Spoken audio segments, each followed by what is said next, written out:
না গেলে তো বুঝতেই পারতাম না যে এখানে একটা ছোট হলেও খুবই সুন্দর এবং খুব কিউট একটা রেস্টুরেন্ট।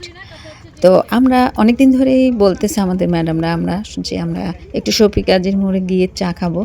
তো এই রেস্টুরেন্টটার নামটা আমরা শুনলাম। তারপরে আমরা পদ্মার পাড়ে পদ্মার পাড় ঘেঁষে একেবারে হাঁটতে শুরু করলাম। পদ্মার যে প্রাকৃতিক দৃশ্য, এই যে নৌকা চলতেছে, এটা মাছ ধরার নৌকা। এই দৃশ্য অবলোকন করতে করতে আমরা চলে গেলাম রেস্টুরেন্টে, যার নাম মেঘালয় ক্যাফে অ্যান্ড রেস্টুরেন্ট। এটা আসলে 2-1 দিন আগের ভিডিও। তো আমরা ওখানে গিয়ে যেটা দেখতে পেলাম যে শফি কাজীর মোড় থেকে সামনে একটু নদীর পাড় দিয়ে হাঁটতে হাঁটতে সামনে গেলেই দারুণ একটা রেস্টুরেন্ট দেখতে পেলাম। রেস্টুরেন্টটার বাইরে থেকেও মোটামুটি সুন্দর।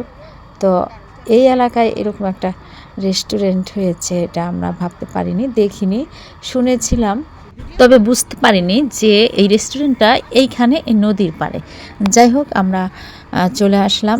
চমৎকার দৃশ্য দেখেন, এটা পদ্মা নদী, নদীর উপর দিয়ে নৌকা চলছে মাছ ধরা নৌকা, যাত্রীবাহী নৌকা।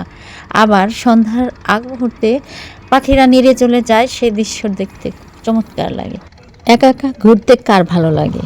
কয়েকজন মিলে যখন একসঙ্গে কোথাও যাওয়া যায়, এনজয় করা যায়, খুব ভালো লাগে। তাই আমরা চলে আসলাম আমাদের বাংলা ম্যাডাম রিনা দাস ম্যাডামকে সাথে নিয়ে, আর লক্ষ্মী মানে আক্তারজাহান ম্যাডাম, হাফিজা ম্যাডাম আর আমি।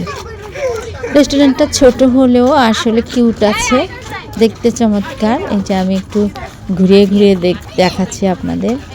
এখানে যারা নদী দেখতে আসবে, নদীর পাড় ঘুরতে আসবে, তারা একটু বসে চা, ফুচকা, চটপটি, তারপরে চিকেন বার্গার, চিকেন চপ, অনেক কিছু খেতে পারবেন।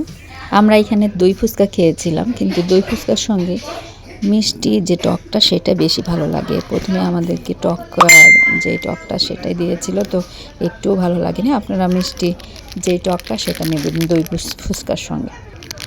এখানে ছোট ছোট বুথ আছে। এখানে অবশ্যই এটা টাকার বুথ না, এটা হলো মানুষের বুথ, এটা রেস্টুরেন্টের যে বুথ। যাই হোক, এখানে যে আমাদের ম্যাডামরা একটু শখ করে দোলনায় উঠে ছবি তুলতেছেন। আমাদের রিনা দাস ম্যাডামের খুব শখ, খুব প্রিয় একটি কাজ ছবি তোলা। উনি আসলে ছবি তুলতে পছন্দ করেন, স্মৃতি হিসাবে রেখে দেওয়ার জন্য। আমাদের রিনা দাস ম্যাডাম আছেন আর 2 বছরের মতো, আমাদের আক্তারজাহান ম্যাডাম আছেন 1 বছরের মতো। তাদেরকে নিয়ে এই কারণে একটু এদিক ওদিক ঘুরতে যাওয়া। এখানে ছবি তোলারও প্লেস আছে। তো এই যে ছেলে মেয়েরা ছবি তুলতেছে, আমি যখন ভিডিও করতেছি তো পাশে কয়েকটি মেয়ে খুব লজ্জা পাচ্ছিল যে এরা, কিন্তু হঠাৎ করে দেখি এরা আবার নাচতেছে, নাচতে নাচতে ছবি তুলতেছে, ভিডিও করতেছে, তার মানে ওরা টিকটক করতেছে। তো আমি আবার বললাম যে আরে এখন তো তোমরা নাচতে নাচতে ছবি তুলতেছো আর ভিডিও করতেছো, আর আমি যখন ভিডিও করতেছি তখন লজ্জা পাচ্ছে। ওরা আবার হাসলো একটু। তো যাই হোক, ওরা একটু আনন্দ করতেছে। এরপরে আমরা দেখলাম এখানে যারা এসেছিল, দেখলাম সবাই আমাদের ছাত্রছাত্রী, আমাদের কলেজের ছাত্রছাত্রী। ভালোই লাগলো, ওরা আমাদের সঙ্গে ছবি টবি তুললো। এখন ওরা কি করতেছে না করতেছে সব শেয়ার করলো। সন্ধ্যা ঘনিয়ে এলো, আমরা ফিরে এলাম। কেমন লাগলো ভিডিওটা? ভালো লাগলে লাইক, কমেন্ট, শেয়ার করে দেবেন। ভালো থাকবেন সবাই। আল্লাহ হাফেজ।